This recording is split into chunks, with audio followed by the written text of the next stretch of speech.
কেমন হতো যদি জুলাই পরবর্তী বাংলাদেশটা হতো চাঁদাবাজি মুক্ত একটি দেশ, আর সেই চাঁদাবাজি মুক্ত নতুন বাংলাদেশ গড়তে আমরা প্রত্যেকেই হতাম পাহারাদার। এখন থেকে অন্যায়ের বিরুদ্ধে প্রতিবাদ হবে সহজ, নিরাপদ আর কার্যকর। এবার সেটা সম্ভব করবে ডিজিটাল পাহারাদার অ্যাপ। আসুন দেখে আসি অ্যাপটি কিভাবে কাজ করবে। প্লে স্টোর বা অ্যাপ স্টোর থেকে ডিজিটাল পাহারাদার অ্যাপটি ডাউনলোড করুন। আপনার ফোন নাম্বার দিয়ে রেজিস্ট্রেশন করুন। 6 সংখ্যার গোপন পিনটি সেট করুন।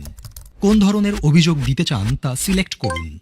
অভিযোগের প্রমাণ সংযুক্ত করার জন্য ছবি, ভিডিও, অডিও রেকর্ড করুন অথবা মেসেজ টাইপ করুন।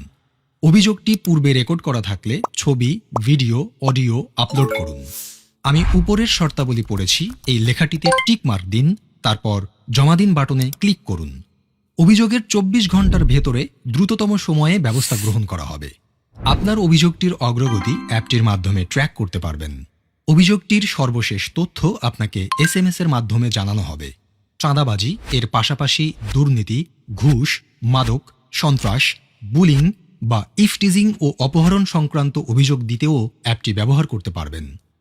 অভিযোগকারীর নিরাপত্তা নিশ্চিত করার জন্য পরিচয় গোপন রাখা হবে।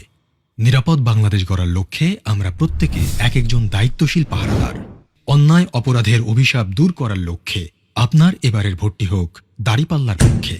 চলো একসাথে গড়ি নিরাপদ, চাঁদাবাজি মুক্ত নতুন বাংলাদেশ।